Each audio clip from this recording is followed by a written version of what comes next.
Pemirsa, kantin di Komplek MCN 7 Kecamatan Kuta Baru, Aceh Besar hangus terbakar dan kejadian itu terjadi pada pukul 7.30 waktu Indonesia Barat.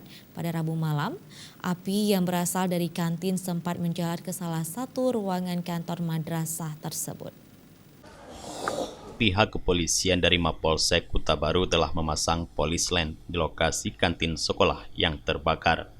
Seluruh barang yang ada di ruangan kantin sekolah tersebut ludes dilahap api, termasuk barang milik penjaga sekolah yang menempati ruangan ini tidak ada yang dapat diselamatkan.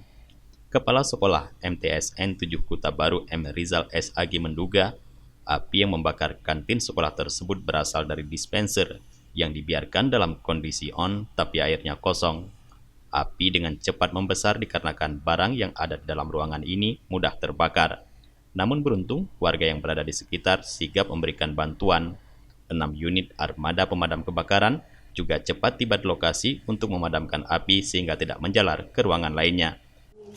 Barang-barang yang ada aset di sekolah itu semalam masyarakat semua bahu-membahu membantu sekolah ini. Walaupun mereka tidak bertugas di sini, aset-aset kita dipindahkan oleh masyarakat bersama guru-guru yang ada di sini.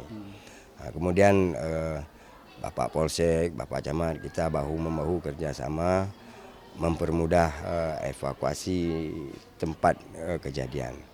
Kepala Sekolah MTSN 7 M. Rizal juga mengucapkan terima kasih kepada seluruh warga sekitar dan petugas pemadam yang cepat memberikan pertolongan sehingga sarana pendidikan tersebut dapat diselamatkan, sehingga proses belajar mengajar tidak terganggu.